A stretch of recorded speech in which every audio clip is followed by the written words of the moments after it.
שלום לכולם. היום אנחנו צוללים לנושא חם, השקעות נדל"ן בקופנגן, תאילנד. קיבלנו סיכום של וובינר של נועם איסקי מסוליטר פרופרטיז, ואנחנו רוצים לפרק את זה, להבין מה קורה שם באי הזה. כן, לגמרי, קופנגן, אתה יודע, השם הזה מצלצל בעיקר עם מסיבות פול מון, צעירים. בדיוק, האדרין וכל זה. נכון, אבל המקור הזה מתאר תמונה אחרת לגמרי, מהפך של ממש, במיוחד מאז הקורונה. אז המטרה שלנו פה היא באמת להבין את השינוי הזה, מי האנשים שמגיעים לשם עכשיו. ובעיקר, איך זה מתחבר להשקעות? מה זה אומר מבחינת כסף, סיכונים, וגם המודל הזה שמציעים, הליס. הליס, שכירה. נגיע לזה. אז בוא נתחיל מההתחלה, מה זה השינוי הזה? אי של מסיבות הופך ליעד למשפחות. איך?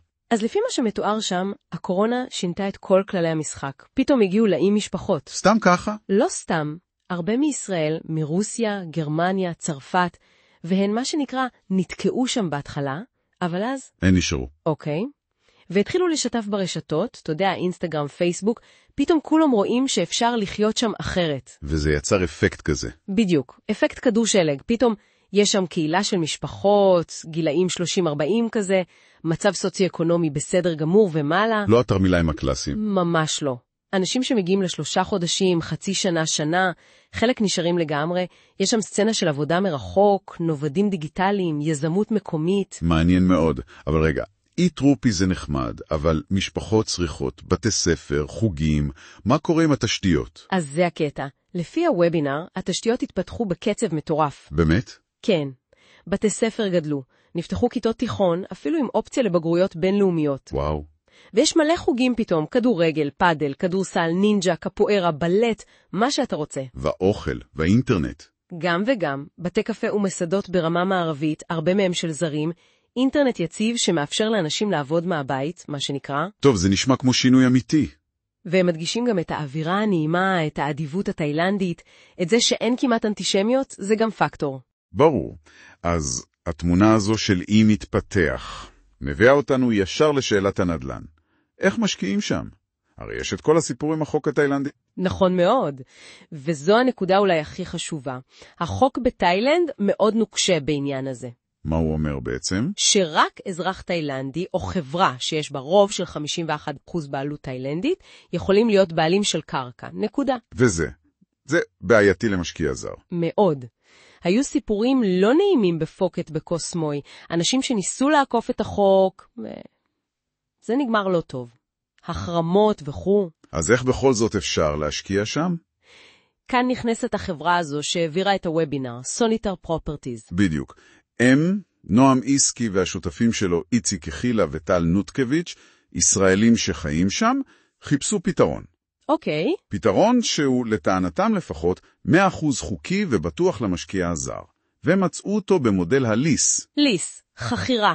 מה זה אומר בפועל? בפשטות זה חוזה שבו אתה חוכר, כלומר סוחר לטווח ארוך, את הקרקע או את הנכס ישירות מבעלים תאילנדי. לכמה זמן? לתקופה מוגבלת.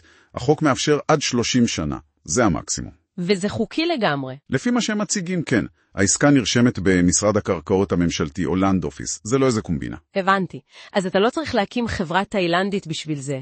לא, וזה יתרון גדול. לא צריך חברה, לא צריך שותף תאילנדי פיקטיבי. זה נקי. אוקיי, אז מה היתרונות ומה הקאץ'? כי תמיד יש קאץ', לא? אז היתרונות, לפי הוובינר, הם קודם כל עלות כניסה נמוכה יותר. אתה לא קונה את הקרקע עצמה, שזה החלק היקר. הגיוני. דבר שני, הביטחון המשפטי, כי זו עסקה רשמית ומוכרת. ודבר שלישי, וזה מה שכולם מדברים עליו, התשואות. הם מדברים על מספרים מאוד גבוהים. 10%, 15%, אפילו 20% בשנה. רגע, 10-20% בשנה זה המון, בהשוואה למה שמקבלים פה בארץ או במקומות אחרים. נכון. זה גבוה משמעותית. הם מסבירים את זה בשילוב של הביקוש הגבוה מהאוכלוסייה החדשה שהגיעה, יחד עם עלויות חכירה שהן עדיין יחסית סבירות. צריך לבדוק את המספרים האלה לעומק כמובן, אבל זה בהחלט מפתה. אז מה החיסרון? מה הקאץ'? החיסרון הוא מאוד פשוט וישיר, והם גם אומרים את זה ביושר בוובינר. נו.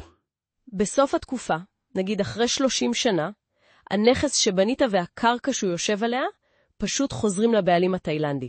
מה זאת אומרת חוזרים? חוזרים. במלואם למשקיע הזר לא נשאר כלום. 0. הנכס הפיזי מתאדה מבחינתו. וואו. אז זה בעצם נכס עם תאריך תפוגה מאוד ברור. בדיוק. אתה מקבל תשואה שוטפת, אולי גבוהה, אבל בסוף הדרך אין נכס. אז המשקיע בעצם עומד בפני צומת. או ללכת על הליס הזה, עם התשואה הגבוהה והסיכון של הסוף. נכון, או ללכת על המסלול השני, היותר מסורבל ויקר, של הקמת חברה תאילנדית ורכישה מלאה. ששם יש לך בעלות אמיתית, בלי הגבלת זמן. כן, אבל זה דורש הרבה יותר כסף בהתחלה, בירוקרטיה, והתלות הזו בשותף תאילנדי שמחזיק 51%. הבנתי. אז הליס הוא מין פתרון ביניים. כניסה קלה יותר, תשואה שוטפת גבוהה, לפי הדיווח, אבל עם תשלום בסוף. אפשר להגיד, זול יותר להיכנס, פשוט יותר מבחינה משפטית לזר, אבל אתה בעצם קונה תזרים מזומנים לתקופה קצובה, לא נכס נצחי. אוקיי, אז לסכם את הנקודות העיקריות.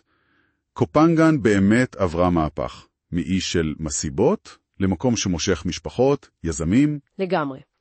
נוצר שם שוק נדל"ן חדש, דינמי. והאתגר החוקי של בעלות זרה הוביל לפיתוח של מודל הליס הזה, החכרה ל-30 שנה. שהוא מוצג כפתרון חוקי, אולי רווחי מאוד בשוטף, אבל עם החיסרון המובנה הזה של סוף ידוע מראש לנכס. וזה מביא אותנו לנקודה, למחשבה, לא, שאלה שאני בטוח שכל מי ששומע אותנו שואל את עצמו. אם הנכס הזה כאילו נעלם אחרי 30 שנה, איך בכלל מעריכים השקעה כזאת? זה משנה את כל החשיבה? בדיוק. האם התשואה הגבוהה הזאת, גם אם היא אמיתית ויציבה לאורך זמן, באמת מפצה על זה שאתה מאבד את הקרן לגמרי? זו שאלה גדולה. זאת לא רק שאלה של מספרים, זו שאלה של אסטרטגיה. איך בונים עושר והון לטווח ארוך על בסיס נכסים זמניים כאלה? האם זה אפשרי בכלל? נקודה מעניינת מאוד לסיום, משהו לחשוב עליו.